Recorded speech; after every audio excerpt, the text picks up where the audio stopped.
Okay, तो सबसे पहले मैं बोलूँगा कि अगर आपने पार्ट 1 देखा हुआ है तो आप यहाँ तक स्किप कर सकते हो। और दूसरी बात ये है, जो पार्ट 2 मैंने पहले डाला था वो एक्चुअली नॉन कैनन हो चुका है, क्योंकि जो पार्ट 2 मैंने पहले डाला था वो मैंने अपलोड किया था 15 मिनट का, लेकिन अब यूट्यूब पे वो 8-9 मिनट का ही बचा है बिकॉज ऑफ कॉपीराइट इश्यूज। तो मैं बोलूंगा कि अगर आपने वो पार्ट 2 देख भी रखा है तो भी उसको इग्नोर करो, क्योंकि वो कैनन है ही नहीं। आपने अगर पार्ट 1 देखा है तो बस यहाँ तक स्किप करो। वैसे मैं एडवाइस दूंगा कि आप स्किप मत करना, बिकॉज वो मैंने मंथ पहले डाला था, पता नहीं कितने महीने हो गए उसे। तो इसलिए मैं बोलूंगा कि अगर आपने पार्ट 1 देख भी रखा है तो एक बार फिर से देख लो, क्योंकि ऑफ कोर्स अब तक तो आप सारे के सारे रूल्स, रेगुलेशंस, फाइट वगैरह सब कुछ भूल चुके होंगे। So here it is, tournament of power. अगर आपको पसंद आए तो लाइक करना मत भूलना वीडियो को। चलिए शुरू करते हैं बिना किसी देरी के। स्वागत है आपका टूर्नामेंट ऑफ पावर में, जहां पर आपके फेवरेट एनिमे से आपके फेवरेट कैरेक्टर्स एक दूसरे से भिड़ने वाले हैं। लेकिन ये सिंपल 1v1 बैटल ग्राउंड नहीं होने वाला, ये टेस्ट होने वाला है आप सभी के फेवरेट कैरेक्टर्स की इंटीग्रिटी का। आपके सभी फेवरेट कैरेक्टर्स क्या चुनते हैं? क्या अपना यूनिवर्स बचाने के लिए वो सब कुछ तबाह करने के लिए तैयार हैं? यहाँ पर कोई भी हीरो नहीं है, यहाँ पर कोई भी विलन नहीं है, सबके सब वॉरियर्स हैं। और सारे वॉरियर्स लड़ेंगे अपनी फैमिलीज के लिए, अपने लोगों के लिए, अपने लोगों को बचाने के लिए। उन्हें हर हद पार करनी होगी, वरना वो भी अपनी फैमिलीज और अपने यूनिवर्स के साथ धूल बन जाएंगे। और कहानी जितनी सिंपल आपको लगती है उतनी है ही नहीं। एग्जाम्पल के लिए हमारी कहानी की शुरुआत ही होती है गोजो, तांजीरो, गोकू और नारुतो से। सभी के सभी कैरेक्टर्स अपनी आंखें खोलते हैं और उनको एक व्हाइट रूम दिखता है जहां पर कोई भी नहीं था और उनकी बॉडी हिल भी नहीं पा रही थी। सबके सब डरे हुए थे, सबके सब कंफ्यूज थे। तभी उनके सामने टूर्नामेंट ऑफ पावर की अनाउंसमेंट होती है। रूल्स काफी सिंपल थे, लड़ना है, बचना है, सामने वाले को खत्म करना है अगर अपनी फैमिली को दोबारा देखना है तो। लेकिन उसके साथ साथ और भी बहुत कुछ होने वाला है। गेम को इंटरेस्टिंग बनाने के लिए आपको ऑलमोस्ट इम्पॉसिबल चॉइसेस को मेक करना होगा। जैसे कि सभी के सभी कैरेक्टर्स के सामने पहली ही चॉइस ऑलमोस्ट नामुमकिन आती है। उन सभी के सामने अनाउंसमेंट होती है कि फ्यूचर में आप किसके साथ फाइट करोगे ये किसी को नहीं पता। हो सकता है कि आपका टाका किसी और से भिड़ जाए, किसी ऐसे इंसान से जो कि बहुत ही ज्यादा पावरफुल हो आपसे। उसके लिए आपके पास है लाइफ लाइन्स। हम रेकमेंड करेंगे कि आपको एक लाइफ लाइन तो एटलीस्ट लेनी ही चाहिए अगर आपको गेम में आगे बढ़ना है तो, क्योंकि गेम बहुत ज्यादा खतरनाक होने वाला है। लाइफ लाइन है फर्स्ट रिवाइवल। अगर आप ये लाइफ लाइन चूज करते हैं तो फ्यूचर में आप किसी भी अपने साथी को रिवाइव कर सकते हैं, मतलब किसी साथी पार्टनर को, अपने टीममेट को रिवाइव कर सकते हैं अगर वो मर जाए तो। उसके बाद आती है सेकंड लाइफ लाइन, रीइंकार्नेशन। पिछली वाली लाइफ लाइन में आप अपने पार्टनर को रिवाइव करते थे, लेकिन इस लाइफ लाइन में आप अपने आप को रिवाइव कर सकते हो। इसका मतलब ये है कि अगर आप कोई फाइट लड़ते हो और हार जाते हो, मर जाते हो, लेकिन अगर आपने ये लाइफ लाइन चूज करी है तो आप वापस आ सकते हो, वापस जिंदा हो सकते हो, आपको दूसरा चांस मिलेगा। तीसरी लाइफ लाइन है फाइट एस्केप। ये भी काफी ज्यादा कमाल की और यूजफुल लाइफ लाइन है। इसका मतलब ये है कि अगर आपको अपना ओपोनेंट देखने में काफी ज्यादा ताकतवर लग रहा है, आपको लग रहा है कि आप उससे नहीं जीत पाओगे, तो आप एक फाइट को स्किप कर सकते हो। और लास्ट लाइफ लाइन है लॉयल्टी ऑफ ओपोनेंट। इसका मतलब ये है कि अगर आपको सामने वाली टीम में से कोई चाहिए जो कि आपको लग रहा है कि काफी ज्यादा पावरफुल है, एक्सेप्ट कैप्टन मतलब मेन लोगों में से, तो आप उसको अपनी टीम में ले सकते हो। लेकिन यू हैव टू पे the price of each life line. अगर आप कोई भी एक लाइफ लाइन चुनते हो तो आप अपनी ही टाइम लाइन के अलावा किसी और यूनिवर्स की दूसरी टाइम लाइन को तबाह कर दोगे। इसका मतलब ये है कि अगर गोकू चुनता है एक लाइफ लाइन, इसका मतलब वो जिम्मेदार बन जाएगा उसी यूनिवर्स के अल्टरनेट टाइमलाइन के डिस्ट्रक्शन का। इसका मतलब ये है कि अगर गोकू चुनता है एक लाइफ लाइन तो वो जिम्मेदार होगा Chichi, Goku, Gohan, Goten, Trunks, Vegeta और बाकी सभी की मौत का, जो कि दूसरी टाइमलाइन के होंगे। ऑफ कोर्स उसकी फैमिली को तो कुछ नहीं होने वाला। वेजिटा सेफ रहेगा, बुल्मा सेफ रहेगी, चीची सेफ रहेंगे, गोटेन, गोहान सब सेफ रहेंगे, लेकिन किसी दूसरी टाइमलाइन के इनोसेंट कोई और वर्जन उसका तबाह हो जाएगा। इसका मतलब ये है कि हमारा Goku probably one of the most evil person of all time बन जाएगा, क्योंकि उसकी वजह से अरबों, लाखों, करोड़ों लोग मारे गए हैं। ये सेम सिचुएशंस आपके सभी के सभी फेवरेट कैरेक्टर्स के सामने रखी जाती है। अब सबका काफी अलग रिस्पॉन्स होता है। एक तरफ तांजीरो है जो कि तुरंत ही इस ऑफर को सुनकर मना कर देता है। वो यही सोचता है कि उसने एक बार अपनी माँ को खोया था, एक बार उसने अपनी पूरी की पूरी फैमिली खोई और वो ये दर्द इमेजिन भी नहीं कर सकता। जस्ट अगर इमेजिन करो कोई ऐसा तांजीरो हो किसी अल्टरनेट टाइमलाइन में, उसकी फैमिली उसके साथ है, उसकी बहन डीमन नहीं बनी, वो एकदम परफेक्ट लाइफ जी रहा है, तो ये वाला तांजीरो जिम्मेदार होगा उसकी पूरी लाइफ तबाह करने के लिए। And Tanjiro is a pure soul. वो बिल्कुल नहीं चाहता था कि उसकी वजह से कोई और उसका वर्जन सफर करे, इसलिए वो तुरंत मना कर देता है। वो सोचता है कि मुझे किसी भी लाइफ लाइन की जरूरत नहीं है। लेकिन हमारा ऑनर्ड वन गोजो एकदम डिफरेंट सोचता है तांजीरो से। वो यही सोचता है कि एक मिनट, इसका मतलब ये है तो सबसे इजीएस्ट चॉइस है। गोजो भी लाइक क्या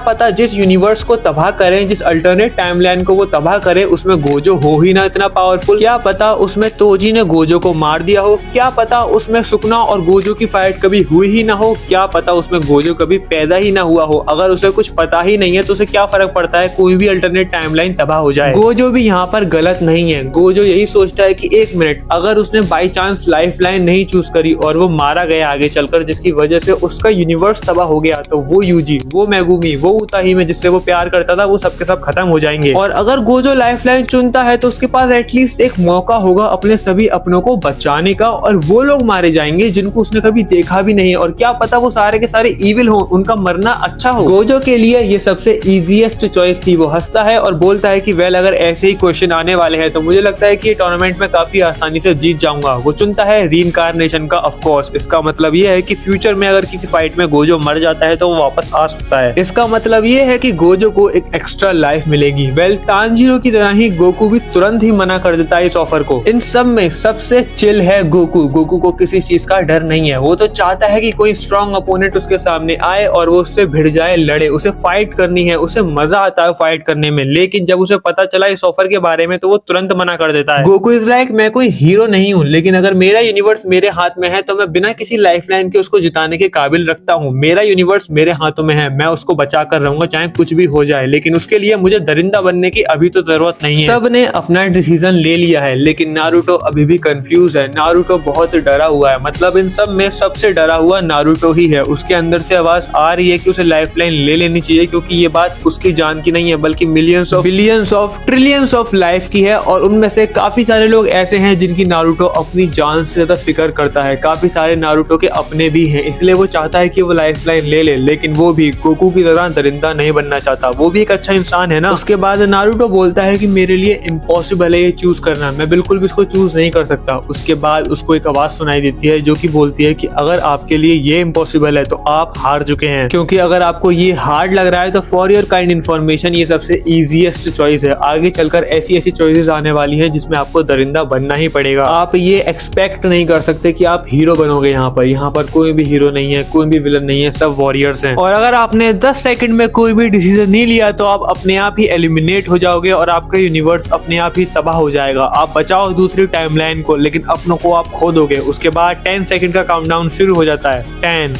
9, 8, 7। जैसे जैसे टाइम बीतता जा रहा था नारुतो की हार्ट बीट बढ़ती जा रही थी। अब नारुतो के पास सिर्फ 5 सेकंड है, नहीं 3 सेकंड है। नारुतो चिल्लाकर बोलता है 1 सेकंड रहते हुए कि मैं चूज करता हूँ लाइफलाइन। और उसके बाद नारुतो चूज करता है ओपोनेंट्स पार्टनर। नारुतो को लगता है कि अगर वो किसी और टीम का स्ट्रॉन्गेस्ट मेंबर चूज करता है तो वो ऑलरेडी आधा बैटल जीत जाएगा। सो अब इन सभी ने अपनी हार्डेस्ट चॉइस, मतलब पहली हार्डेस्ट चॉइस ले ली है। अब इनका सामना होने वाला है फर्स्ट राउंड से। फर्स्ट राउंड शुरू होता है, ये लोग तैयार होते हैं लड़ने के लिए। इनका पहला ओपोनेंट होता है इन्हीं का बेस्ट फ्रेंड, मतलब नारुतो का ओपोनेंट होता है सास्के, गोकू का ओपोनेंट होता है वेजिटा, गोजो का ओपोनेंट होता है गेटो, और तांजीरो का ओपोनेंट होता है जेनित्सु। अब अगर तुम्हें लग रहा है कि इन लोगों को अपने बेस्ट फ्रेंड से लड़ना है, ये इनके लिए सबसे बड़ी परेशानी है, तो ऐसा बिल्कुल भी नहीं है, बल्कि ये फाइट होने वाली है डू और डाई। ये इनकी सबसे बड़ी परेशानी है। इसका मतलब ये है कि ये लोग नेक्स्ट राउंड में तब तक नहीं पहुंच पाएंगे जब तक ये लोग अपने बेस्ट फ्रेंड को अपने हाथों से जान से मार ना दे, जो कि बहुत बड़ी चीज है इनके लिए। और ऊपर से ये चैलेंज और मुश्किल बनाने के लिए वेजिटा, गेटो, जेनित्सु और सास्के को सारी की सारी मेमोरीज दे दी हैं। इसका मतलब ये है कि उन चारों को पता है कि जिनसे वो फाइट कर रहे हैं वो उनके बेस्ट फ्रेंड हैं और वो उनको जान से मारने वाले हैं। अगर वो उनको जान से नहीं मारेंगे तो मजबूरी में आउट ऑफ कंट्रोल होकर वो मार देंगे अपने बेस्ट फ्रेंड को जान से। मतलब अब सास्के को मनाना पड़ेगा नारुतो को, मुझे जान से मार दो वरना पूरा यूनिवर्स तबाह हो जाएगा, और वो अगर नहीं मारेगा तो सास्के नारुतो को मार देगा। अब सभी अपनी फाइट को शुरू करते हैं। Goku versus Vegeta, Gojo versus Geto, Tanjiro versus Zenitsu, Naruto versus Sasuke, और सबसे जल्दी फाइट खत्म होती है गोजो वर्सेस गेटो की। ऑफ कोर्स गोजो के लिए बहुत मुश्किल था। गेटो अटैक करता है गोजो पर, लेकिन गोजो काफी आसानी से डॉज कर लेता है, और गोजो डिसाइड करता है कि वो गेटो के लिए भी ज्यादा दर्दनाक नहीं बनाएगा, और जितनी लंबी फाइट चलेगी उतना ही ज्यादा दर्द होगा गेटो को और गोजो को दोनों दोनों को। इसलिए फाइट को जितना जल्दी हो सके उतनी जल्दी खत्म करना पड़ेगा गोजो को। इसलिए वो तुरंत एक हॉलो पर्पल का यूज करता है जिससे गेटो मर जाता है। गोजो यूज कर सकता था डोमेन एक्सपेंशन का, लेकिन उसे पता है कि गेटो को उससे ज्यादा दर्द होगा। गेटो भी स्माइल के साथ मरता है और गोजो भी गेटो की बॉडी को गले से लगाकर बोलता है कि जब मैं नई दुनिया बनाऊंगा तब मैं विश मांगूंगा कि तुम हमेशा मेरे साथ रहो और तुम कभी भी गलत रास्ते पर ना जाओ। ये टूर्नामेंट जीतने के बाद मिलता हूँ तुमसे। उसके बाद हम देखते हैं कि गोकू वर्सेस वेजिटा की फाइट और भी ज्यादा एक्सप्लोसिव हो गई है। मतलब सबसे ज्यादा एक्सप्लोसिव गोकू वर्सेस वेजिटा की फाइट ही चल रही है। दोनों एक दूसरे को कुत्ते की तरह पेल रहे हैं। गोकू होल्ड बैक कर रहा होता है लेकिन वेजिटा बिल्कुल भी होल्ड बैक नहीं कर रहा होता। वेजिटा अपने कंट्रोल में नहीं होता, इसलिए गोकू को वेजिटा उठा उठा के पटकता है, बहुत बुरी तरीके से मारता है। गोकू बार बार उसे होश में लाने की कोशिश करता है, उसे आवाज से लगाता है, लेकिन वेजिटा बेहोश नहीं था। वेजिटा होश में था लेकिन वो अपने आप को कंट्रोल ही नहीं कर पा रहा था। वेजिटा पूरी कोशिश करता है लेकिन अपने आप को वो कंट्रोल नहीं कर पा रहा और गोकू को मारता रहता है, इतना मारता है कि उसकी कुछ हड्डियां टूट जाती हैं। सेम हालत सास्के वर्सेस नारुतो की फाइट में हो रही थी। नारुतो होल्ड बैक कर रहा था, सास्के बिल्कुल भी होल्ड बैक नहीं कर पा रहा था। सास्के अपने आप को रोक तक नहीं पा रहा था। सास्के बोलता है नारुतो से बार बार कि प्लीज मुझे मार दो।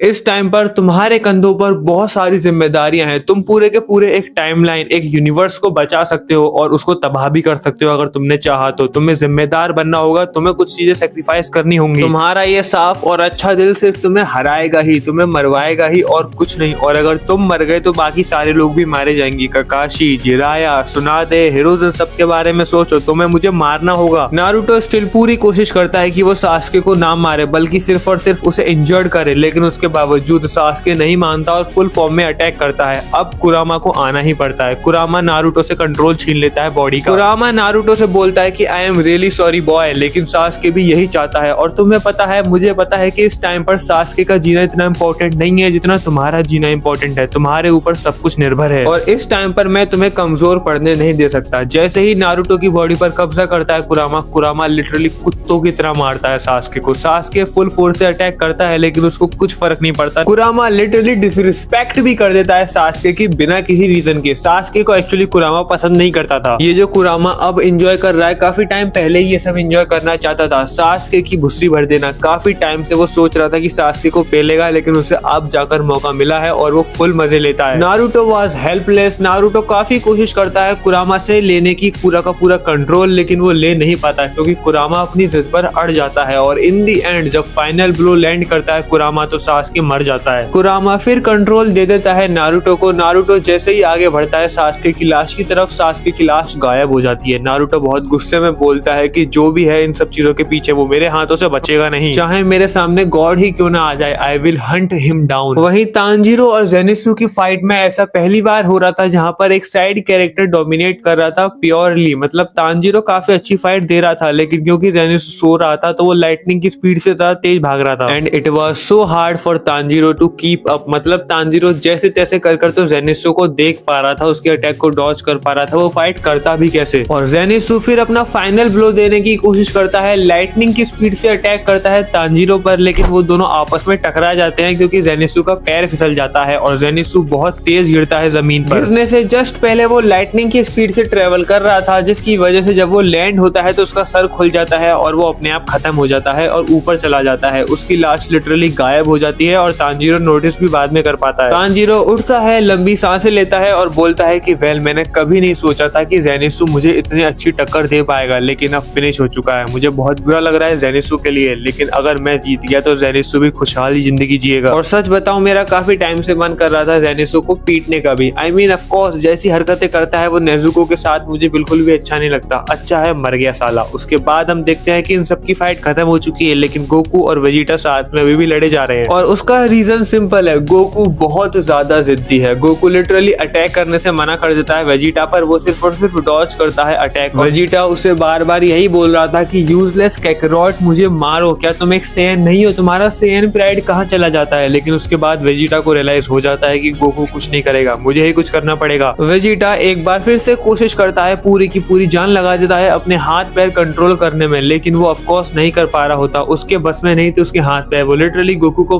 मारे जा रहा था। बट सामने भी वेजिटा है भाई, सेयन प्राइड उसका बहुत ज्यादा है, उसकी खुद की बॉडी से बड़ा है उसका सेयन प्राइड। लिटरली वो कंट्रोल कर लेता है अपने हाथ पैर फाइनली, और उसके बाद बोलता है कि प्रिंस वेजिटा किसी के भी कंट्रोल में नहीं आता। मुझे फर्क नहीं पड़ता कि जो टूर्नामेंट ऑफ पावर ये वाला करवा रहा है वो गॉड है या फिर कुछ और, मैं उसको मार कर रहूंगा। उसके बाद वेजिटा जैसे तैसे कर अपने आप को कंट्रोल में लाने की कोशिश करता है, लेकिन जैसे ही वो अपने आप को कंट्रोल में लाने की कोशिश करता है वो अपने आप गायब हो जाता है। और अनाउंसमेंट होती है क्योंकि वेजिटा ने गेम एस्केप करने की कोशिश करी इसलिए उसे खत्म कर दिया गया, और तुम में से कोई भी गेम को एस्केप नहीं कर सकता, सिर्फ और सिर्फ जीत या हार होगी इस गेम में। गोकू चिल्लाकर बोलता है कि मुझे फर्क नहीं पड़ता तुम कौन हो, अगर तुम असल में एक वॉरियर हो तो आओ मेरे सामने, मैं तुमसे लड़ना चाहता हूँ, और अगर मैं जीत गया तो तुम सबको जाने दोगे। उसके बाद अनाउंसमेंट होती है कि मैं जरूर आऊंगा तुम्हारे पास, बट उससे पहले मुझे पता तो चले क्या तुम मेरे से लड़ने लायक हो भी या नहीं, और अगर तुम मेरे से लड़ने लायक बन गए तो बिल्कुल तुमसे लड़ने में आऊंगा, और अगर तुम जीत गए उसके बाद मैं तुम्हारी सारी विशेष पूरी करूंगा, और हो सकता है मैं सारे यूनिवर्स बचा लूं, लेकिन मुझसे फाइट करने के लिए तुम्हें उससे पहले मेरे से भी बड़ा हैवान बनना होगा, और वो सारी की सारी चीजें करनी पड़ेंगी जो तुम कभी करना नहीं चाहते थे, जैसे कि अपने बेस्ट फ्रेंड को मारना। और क्योंकि तुमने अपने बेस्ट फ्रेंड को नहीं मारा, तुम्हारे बेस्ट फ्रेंड ने रूल ब्रेक किया, इसलिए मैंने उसको एलिमिनेट कर दिया, और तुम्हें भी मैं एलिमिनेट कर सकता हूँ अपनी मर्जी से। अभी फिलहाल तो गेम पर ध्यान दो और मुझे एंटरटेन करो। उसके बाद फिर से अनाउंसमेंट होती है जिसमें बोला जाता है कि आगे आने वाले सारे राउंड्स होने वाले हैं एक्चुअली टीम राउंड, इसलिए सभी के सभी कैप्टन्स को उनकी टीम असाइन करी जाएगी, और हाँ, सभी कैप्टन्स को एक एक्स्ट्रा प्लेयर चूज करने का भी मौका जरूर मिलेगा, लेकिन उसके लिए उन्हें एक बार फिर से हार्ड चॉइसेस लेनी होंगी, और डोंट वरी वो भी आगे चलकर आप लोगों को पता लगेगी। उससे पहले ये है सभी कैप्टन्स की टीम। वेल, नारुतो की टीम में है कैप्टन नारुतो,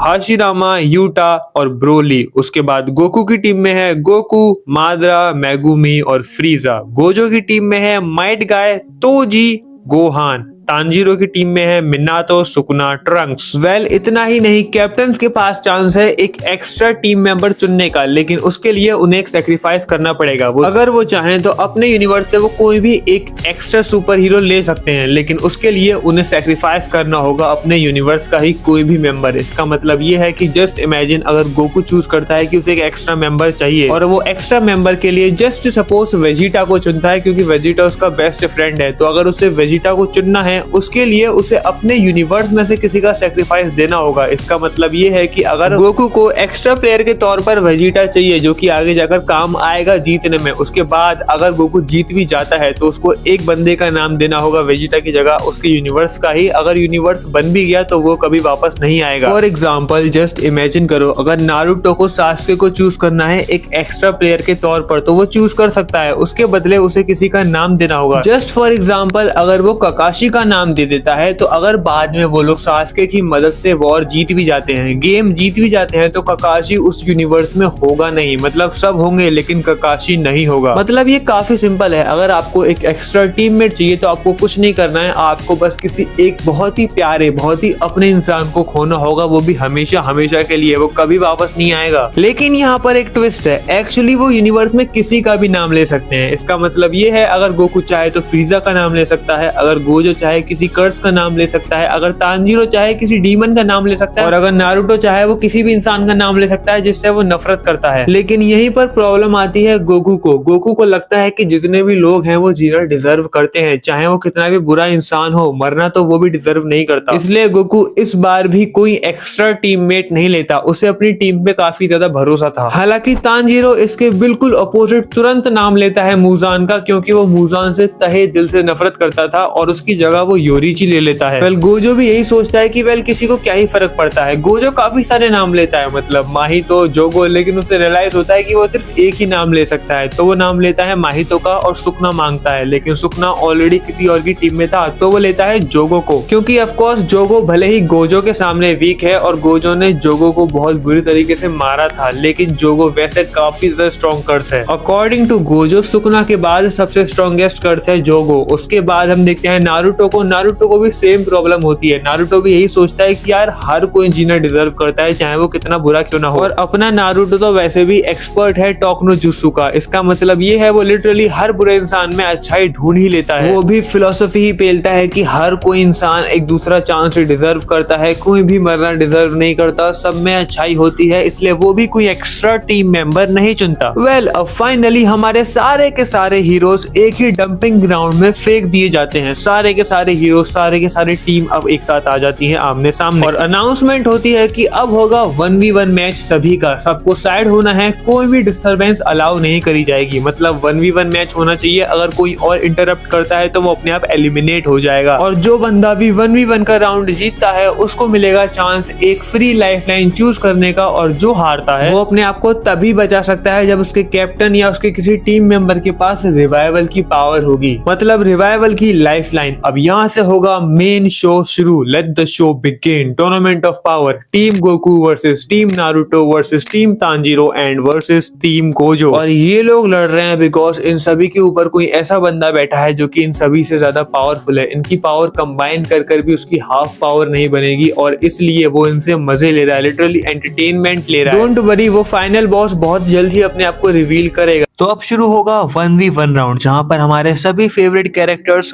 1v1 फाइट करेंगे। और हमारे पहली 1v1 फाइट आती है हाशिरामा वर्सेस मादरा की। टीम गोकू से मादरा और टीम नारुतो से हाशिरामा, ये दोनों बैटल ग्राउंड में उतरते हैं। ये पहली फाइट थी इसलिए सब देखने के लिए बहुत एक्साइटेड थे। सब के सब टेंस होकर देख रहे होते हैं, इन दोनों को ऑब्जर्व कर रहे होते हैं। ये दोनों आपस में हाथ मिलाते हैं, जिसमें हाशिरामा बोलता है कि just like old days we are finally back, और मादरा बोलता है कि वेल मुझे नहीं फर्क पड़ता कि यूनिवर्स तबाह हो गया नहीं, क्योंकि ऑफ कोर्स मैं तो मर ही चुका हूँ, लेकिन I would love to taste your blood, और एक बार फिर से तुम्हारे साथ स्पार्क करने में मजा आएगा। उसके बाद हाशिरामा स्माइल करता है और हाशिरामा और मादरा एक बार फिर से फुल फोर्स से लड़ने लगते हैं, बिल्कुल पुराने दिनों की तरह। लेकिन हम सबको पता है कि हाशिरामा और मादरा में एक्चुअली मादरा ज्यादा पावरफुल है, इसलिए शुरुआत से ही मादरा डोमिनेट कर रहा होता है। गोजो काफी ज्यादा खुश होता है उन दोनों की फाइट को देखकर। गोजो भूल ही जाता है कि यूनिवर्स ऑन द लाइन है। एक तरफ सभी के सभी टेंस थे, परेशान थे, सबको पता था कि उनका यूनिवर्स खतरे में है, तो वो लोग सीरियस बहुत थे। लेकिन दूसरी तरफ हमारा गोकू था जो कि चीयर कर रहा था मादरा के लिए, एक चीयर लीडर की तरह, और ऐसा लग रहा था उसे देखकर कि उसे कोई फर्क ही नहीं पड़ता कि उसका यूनिवर्स तबाह हो भी जाएगा या नहीं। गोजो को लगता है कि गोकू काफी ज्यादा ओवर कॉन्फिडेंट है। उसके बाद हम वापस आते हैं मादरा और हाशिरामा की फाइट में। ऑफ कोर्स मादरा और हाशिरामा की फाइट एक काफी बड़ी फाइट होने वाली थी, बहुत ही जल्दी खत्म नहीं होने वाली थी। दे फाइट लाइक क्रेजी, मतलब एकदम ऑल आउट जाकर दोनों ही फाइट कर रहे थे। मादरा और हाशिरामा दोनों seems to enjoy very very much, but again Madara और हाशिरामा दोनों अपने बेस फॉर्म में थे, जिसमें हम सबको पता है कि Hashirama is little bit stronger than Madara, इसलिए हाशिरामा ऑलमोस्ट हराने ही वाला होता है मादरा को पूरी फाइट में, ऑलमोस्ट डोमिनेट कर। इन दोनों की फाइट काफी लंबी चलती है, काफी ज्यादा ब्लड शेड होता है, लेकिन मादरा और हाशिरामा दोनों ये बात जानते थे कि Hashirama is going to win this fight, इसलिए मादरा कहीं ना कहीं थोड़ा बहुत गिव अप भी कर देता है। और हम देखते हैं कि मादरा अपने घुटनों पर लेटा हुआ है। अब यहाँ पर टाइमर स्टार्ट हो जाता है और रूल्स के अकॉर्डिंग जब टाइमर खत्म होगा, जो बंदा नीचे नॉकआउट पड़ा होगा या फिर इंजर्ड पड़ा होगा ज्यादा, वो जीत जाएगा। अगर फाइट लंबी चलती है तो, जो कि इनकी चलती भी है, जिसकी वजह से टाइमर स्टार्ट हो जाता है, इनके पास कुछ आखिरी मिनट्स होते हैं और हाशिरामा अब सीरियसली फाइट करता है, वो बिल्कुल भी होल्ड बैक नहीं करता और मादरा काफी बुरी तरीके से हार रहा होता है। लास्ट के कुछ सेकंड्स रहते हैं, हाशिरामा काफी ज्यादा कॉन्फिडेंट था, वो मादरा को फाइनल ब्लो देता है और बोलता है कि I will miss you my best friend, तुमसे फाइट कर मजा आया, और उसके बाद वो मादरा को जान से मार देता है। बट यहाँ पर बाजी पलटता है मादरा इज़नागी का यूज कर।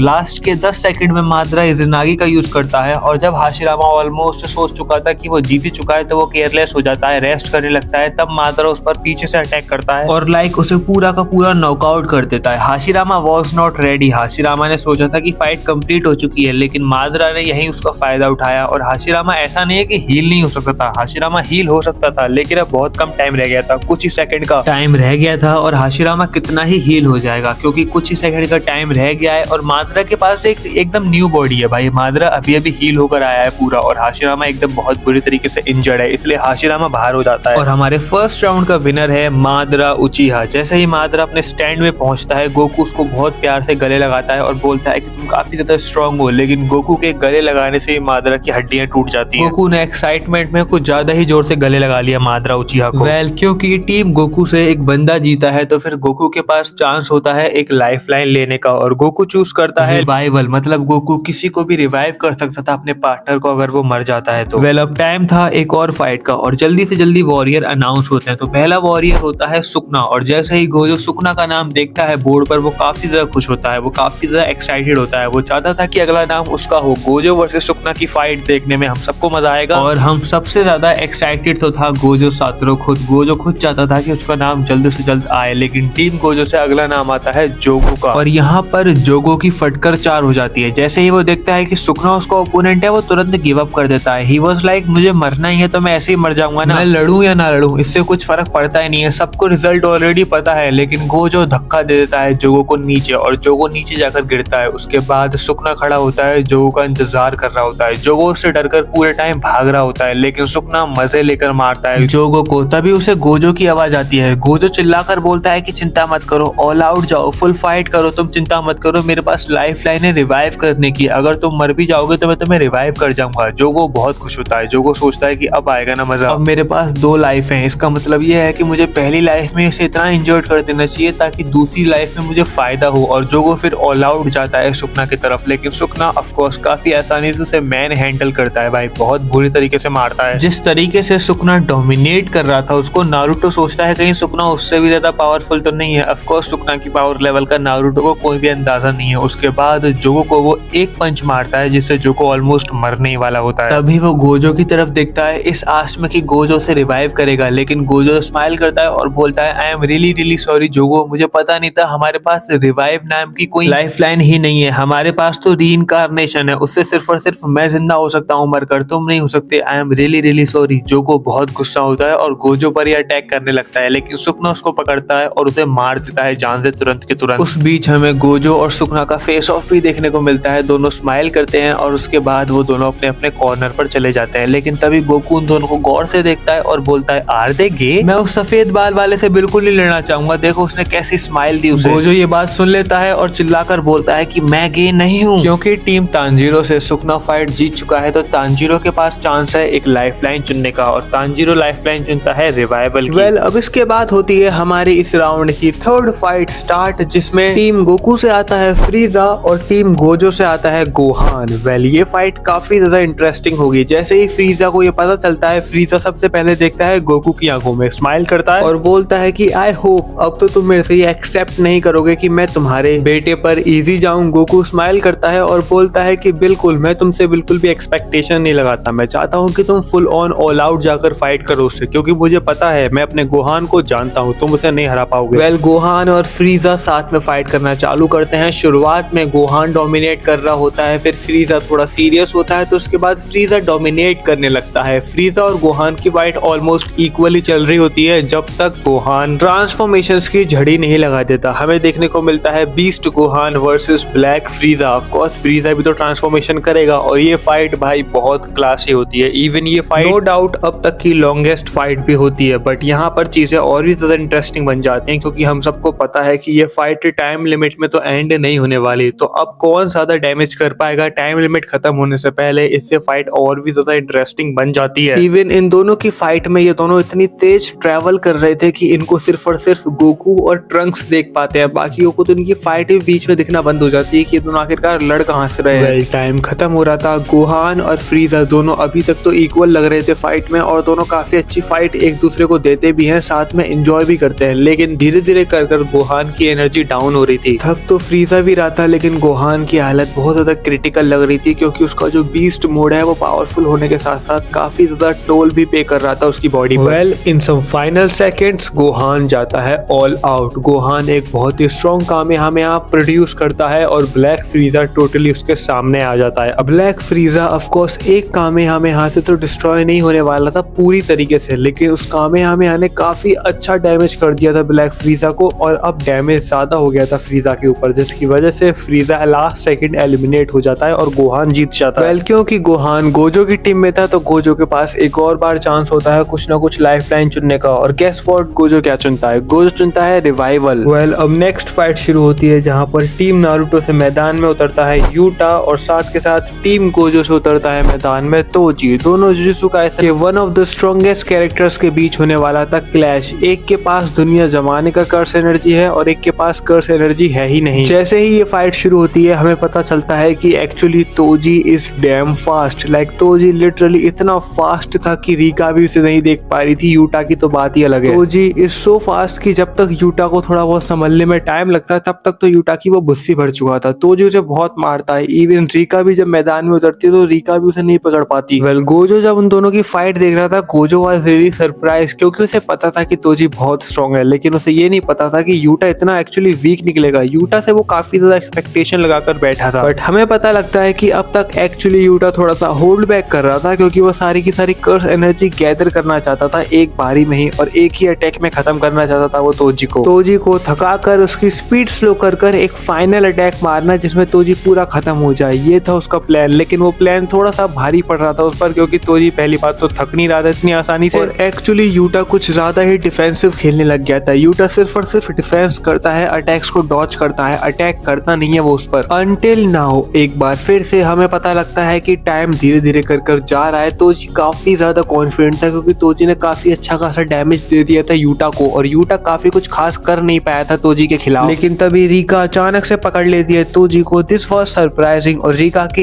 एक अटैक से तोजी बहुत डैमेज ले लेता है। एक्चुअली तोजी है तो इंसान ही, उसके 100 अटैक से इतना फर्क नहीं पड़ रहा था जितना रीका के एक अटैक से फर्क पड़ रहा था उसको। And then it finally happens. Full form में तो नहीं, जितना सोचा था उतना तो नहीं, लेकिन यूटा अपने प्लान में कामयाब हो जाता है। वो गैदर कर लेता है सारी की सारी कर्स एनर्जी को और एक बार में अटैक करता है तोजी पर। तोजी भी ये देख लेता है, इसलिए तोजी फुल फोर्स से जाता है यूटा की तरफ। इन सम फाइनल मोमेंट्स हम देखते हैं कि यूटा अपना फाइनल ब्लो छोड़ता है तोजी की तरफ और उसी फ्लो में तोजी भी अपना फाइनल वार, अपना एक वेपन फेंक कर मारता है यूटा की तरफ। वेल रीका आ जाती है सामने, लेकिन वो वेपन रीका के आर पार हो जाता है और तोजी भी उस अटैक के सामने आ जाता है। Well Toji up front smile के साथ उस अटैक को एम्ब्रेस करता है जिसकी वजह से वो तो मर जाता है तुरंत वहीं के वहीं, लेकिन यूटा भी नहीं बच पाता। उसका जो अटैक था, वेपन था तोजी का, वो सीधे घुस जाता है यूटा के फेस में जिससे यूटा भी वहीं के वहीं खत्म हो जाता है। So overall it's a tie, दोनों के दोनों नहीं रहे इस दुनिया में। ये पूरे टूर्नामेंट का पहला टाई मैच था, सिर्फ और सिर्फ इसलिए दोनों में से किसी भी टीम को लाइफलाइन चूज करने का मौका नहीं मिलता और दोनों के दोनों यूटा और तोजी एलिमिनेट हो जाते हैं। उसके बाद तुरंत नेक्स्ट फाइट शुरू होती है जहां पर टीम तांजीरो से आता है योरीची और नारुतो से आता है ब्रोली। योरीची के ऊपर काफी ज्यादा कॉन्फिडेंट था तांजीरो को क्योंकि उसे पता था कि उसके बाद सबसे स्ट्रॉन्गेस्ट योरीची ही है, लेकिन हम सबको पता है कि इस राउंड का विनर कौन होने वाला है। ये एकदम स्क्वाश मैच होने वाला है, लाइक लेजिट। योरीची और ब्रोली दोनों के दोनों उतरते हैं मैदान में, दोनों के दोनों तैयार थे लड़ने के लिए। उसके बाद देखने से तो योरीची काफी ज्यादा स्ट्रॉन्ग लगता भी है। Everybody was expecting a good match, लेकिन जैसे ही फाइट शुरू होती है योरीची अपनी जगह से हिल भी नहीं पाता। ब्रोली एक पंच करता है योरीची को और योरीची वहीं के वहीं खत्म हो जाता है पूरी तरीके से नॉकआउट, और वो पंच फुल फॉर्म में भी नहीं था। ब्रोली की नॉर्मल फॉर्म का नॉर्मल पंच था वो, जिसको देखकर ब्रोली भी काफी ज्यादा सरप्राइज हो गया था कि ये इतनी आसानी से कैसे जीत गया मैं। लेकिन खैर ब्रोली जीत चुका है, योरीची हार चुका है। तांजीरो उसको देखकर बहुत परेशान होता है। तांजीरो अपनी आंखों पर बिलीव नहीं कर पा रहा था कि व्हाट द हेक, इतनी आसानी से कैसे हरा सकता है कोई योरीची को। खैर नारुतो भी बहुत सरप्राइज था इस फाइट का रिजल्ट देखकर, लेकिन नारुतो के पास जब चांस आता है एक लाइफलाइन चूज करने का तो नारुतो चूज करता है रिवाइवल। नेक्स्ट फाइट शुरू होती है जहां पर खुद नारुतो का ओपोनेंट होता है मिनातो। वेल ये सबसे बड़ा नाइटमेयर था नारुतो के लिए, बिकॉज जब से नारुतो इस फाइट में था, इस टूर्नामेंट में था, नारुतो बस यही विश कर रहा था कि उसकी फाइट उसके खुद के फादर से ना हो जाए, but he was really unlucky in this. उसके बाद हम देखते हैं कि नारुतो और मिनातो दोनों उतर के आते हैं बैटल ग्राउंड में। मिनातो हक करता है नारुतो को और बोलता है कि मैं चाहता हूँ कि तुम ऑल आउट जाओ क्योंकि मैं चाहकर भी होल्ड बैक नहीं कर सकता। उसके बाद नारुतो बोलता है बट कैसे, मैं आप पर हाथ कैसे उठा सकता हूँ। उसके बाद मिनातो बोलता है कि मेरे बारे में मत सोचो, इस टाइम पर तुम्हारे लिए इम्पोर्टेंट है कि तुम अपने दोस्तों के बारे में सोचो। उसके बाद हम देखते हैं कि नारुतो और मिनातो अपनी फाइट को शुरू करते हैं। शुरुआत में नारुतो होल्ड बैक कर रहा होता है, मिनातो फुल फॉर्म में अटैक कर रहा होता है, लेकिन उसके बावजूद मिनातो नारुतो को ज्यादा डैमेज नहीं दे पाता क्योंकि नारुतो की स्पीड, स्ट्रेंथ सब कुछ मिनातो से बहुत ज्यादा। फ्लाइंग राइजिन का यूज कर मिनातो कुछ हिट तो लैंड कर पाता है, लेकिन इन सब के बावजूद मिनातो कुछ ज्यादा उखाड़ नहीं पाता, कोई बहुत बड़ा डैमेज नहीं दे पाता नारुतो को। और नारुतो भी सोचता है कि अब उसे तुरंत के तुरंत जल्द से जल्द ये खत्म करना होगा क्योंकि जितना ये लंबा चलेगा उतना ज्यादा दर्द होगा मिनातो को भी और नारुतो को भी। इसलिए नारुतो एक रासेंगान विद कुरामा चाक्रा यूज करता है और डायरेक्टली लैंड करता है पूरा का पूरा मिनातो की बॉडी पर और वो एक बार में ही नॉकआउट कर देता है अपने फादर को।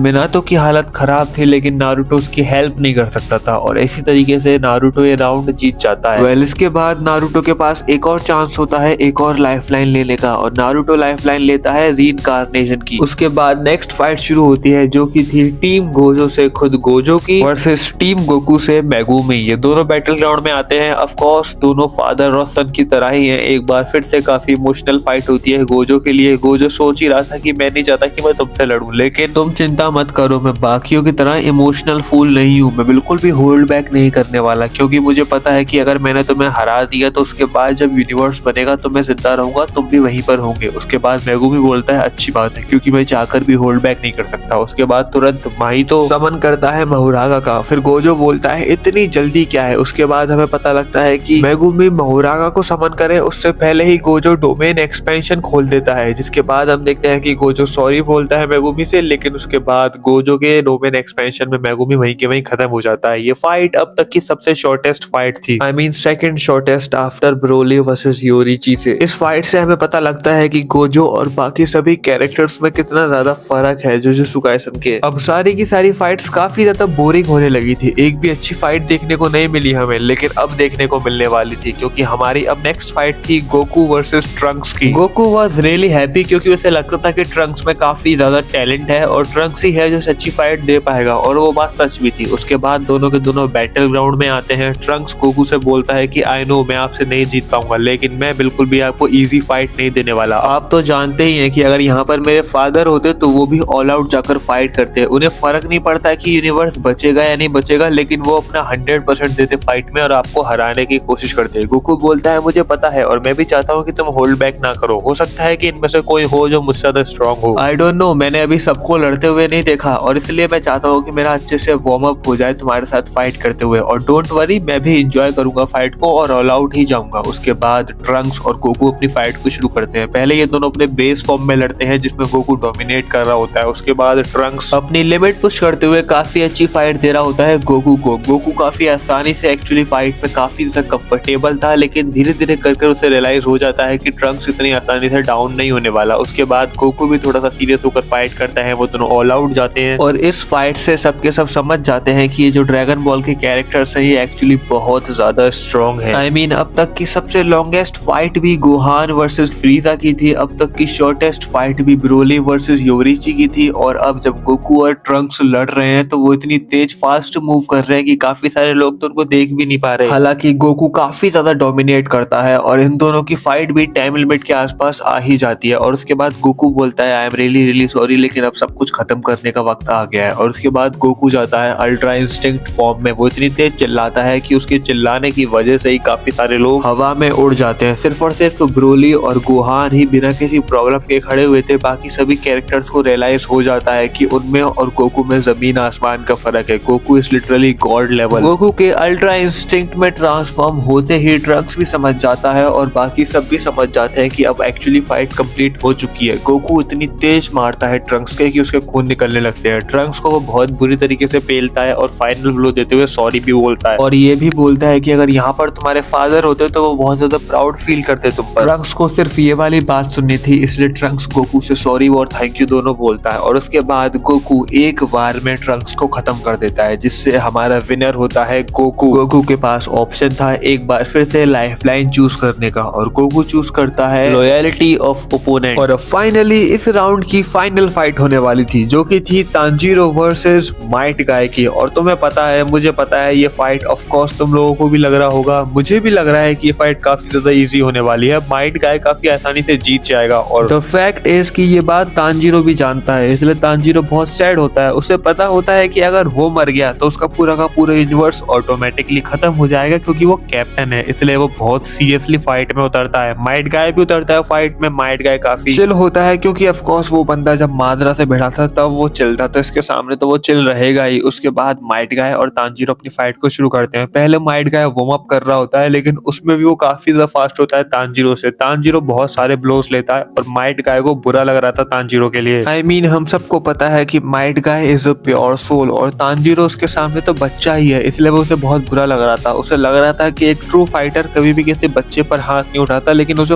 बताना पड़ रहा है मजबूरी में। तांजीरो धीरे धीरे कर अनकॉन्शियस हो ही रहा था। माइंड गाय काफी आसानी से उसे पेल रहा था और ये फाइट काफी आसान लग रही थी बाकी सभी को, लेकिन फिर कुछ ऐसा होता है जिससे कि पूरा गेम पलट जाता है। एक्चुअली तांजीरो इंतजार कर रहा था किसी ऐसे वीक मोमेंट की जहां पर माइंड गाय थोड़ा सा केयरलेस हो जाए। उसे वो मिलता भी है। माइंड गाय एक काफी आसान से किक लैंड करता है, लेकिन तभी तांजीरो उस पर स्क्रैच मारकर उसे डीमन में कन्वर्ट कर देता है। वेल तांजीरो जानता था ये बात काफी आसानी से कि माइंड गाय को वो नहीं हरा पाएगा और माइंड गाय काफी आसानी से तांजीरो को हरा सकता है। ये बात माइंड गाय भी जानता था, इसलिए माइंड गाय काफी अनसीरियसली फाइट कर रहा था। तांजीरो इसलिए सिर्फ फोकस करता है कि उसे डीमन में कन्वर्ट करना है माइंड गाय को किसी भी पल। जिस पल वो डीमन में कन्वर्ट कर देगा माइंड गाय को, उस पल से वो उसका हो जाएगा। मतलब भले ही माइंड गाय डीमन रूप में और भी ज्यादा पावरफुल हो जाएगा, लेकिन डीमन किंग तो तांजीरो है, तो कुछ भी हो जाए माइंड गाय को तांजीरो के ऑर्डर मानने पड़ेंगे। और उसके बाद जैसे ही माइंड गाय बनता है डीमन, वो अपने आप से ऊपर से कंट्रोल खो देता है और वो पूरा का पूरा कंट्रोल में आ जाता है तांजीरो के। और उसके बाद तांजीरो से एक ऑर्डर देता है, वो बोलता है कि अपने आप को खत्म कर दो और माइंड गाय वही करता है। और इसी के साथ हमारी फाइनल फाइट का विनर होता है तांजीरो। वेल ये था राउंड 2 और अब राउंड 3 में टीम गोजो में बचे हैं सिर्फ और सिर्फ गोजो और गोहान। टीम तांजीरो में बचे हैं तांजीरो और सुकुना।